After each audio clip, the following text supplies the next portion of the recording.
Hey guys, কেমন আছো সবাই? আশা করি তোমরা সবাই খুব ভালো আছো। আমি খুব ভালো আছি।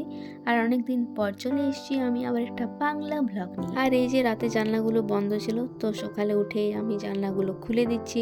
আর এই যে দেখতে পাচ্ছ 8টা বেজে গেছে, মানে হচ্ছে আমার খাওয়ার টাইম হয়ে গেছে। তো আমি তাড়াতাড়ি স্নান করে এই যে খেতে বসে গেছি, কেন কি আমার 9টায় বাস আছে, তো তাড়াতাড়ি খেয়ে আমাকে বেরোতে হবে। আর আজকে রান্না হয়েছিল শাক, কাল্লা আর হচ্ছে যে বেগুনের তরকারি। তো ওটাই আমি ঝটপট করে খেয়ে নিলাম। আর এখন হচ্ছে আমার রেডি হওয়ার পালা। আর এই যে রেডি হতে হতে কখন যে টাইম পেরিয়ে যায় আমি তো খুঁজেই পাই না। আর এই যে তারপর আজকে হচ্ছে কি কি ক্লাস আছে, সেই সব ক্লাসের খাতাগুলো আমি সব আর কি খুঁজে বার করছি। আর এই যে প্রতিটা সাবজেক্টের যে আলাদা আলাদা খাতাগুলো আছে, আমি সবগুলোই চেষ্টা করি নিয়ে যাওয়ার। না নিয়ে গেলে অসুবিধাটা হচ্ছে ঘরে এসে আবার আমাকে ওই জিনিসগুলোই লিখতে হবে।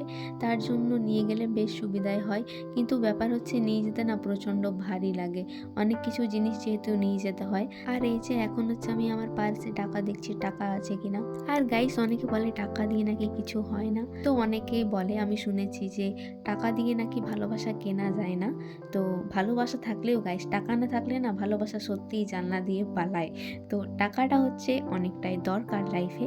তো আমি বলবো গাইস, টাকা থাকলে সব হয়। তোমার কাছে যদি টাকা থাকে তোমার কাছে সবাই ছুটে আসবে, কিন্তু তোমার কাছে যদি টাকা না থাকে না, বিশ্বাস করো তোমার দিকে কেউ ঘুরে তাকাবেও না। তো গাইস, কথাটা শুনতে খারাপ লাগলেও অনেকটাই সত্য বলে আমার মনে হয়। তো যাই হোক, তারপর আজকে হচ্ছে আমাদের ফাইন আর্টসের ক্লাস ছিল। আর এই যে আমাদেরকে মাছ করতে বলেছে। আর জীবনে এইসব হচ্ছে আমি প্রথমবার কিনেছি। আর এইসব জিনিস দিয়ে আমি অনেকজনকে অনেক কিছু বানাতে দেখেছি, ডিজাইন, অনেক কিছু জিনিস। কিন্তু ব্যাপার হচ্ছে আমি সেরকম ভাবে ভালো কিছু করতেই পারি না। আর এই যে আমাদের ক্লাসে যেহেতু ছবি টবি আঁকার ব্যাপার ট্যাপার আছে, তো এটার জন্য ভালোই হয়েছে গাইস, সব কিছু কিনে নিয়েছি আমি।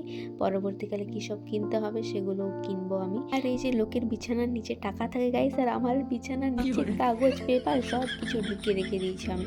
তো ওইখান থেকে একটা কাগজ আমি পেপার আমি বার করলাম। আর এই যে বাটিটা আমার হাতে দেখতে পেলে ওটাও আমি নিয়ে যাব, কারণ ওটা আমার কাজে লাগবে। আর এই যে দেখতে পাচ্ছ কত কিছু জিনিস আমি ব্যাগে ঢুকিয়েছি। আর প্রথম দিকে হচ্ছে আমি টিফিন বানিয়ে নিয়ে যেতাম, কিন্তু এই কটা দিনে মানে এখন আমি সেরকম ভাবে টিফিন নিয়ে যাই না, হালকা কিছু কেক টেক কিনে নিই। আর এই যে তারপর বক বক করতে করতে আমি এদিকে রেডি হয়ে যাচ্ছি, কেন কিনা হলে আমি বাস পাবো না গাইস, তার জন্য। আর এই যে প্রথমে বললাম সময় ইজ ভেরি ইম্পর্টেন্ট, এর জন্য আমি ঘড়িটাও পরে নিয়েছি। তো গাইস, আজকে অনেক কিছুই বলে ফেললাম, চলো আবার অনেক কিছু বলবো পরের দিন। তো আজকের ব্লগটা এখানেই শেষ করছি, দেখা হবে নেক্সট ব্লগে, বাই।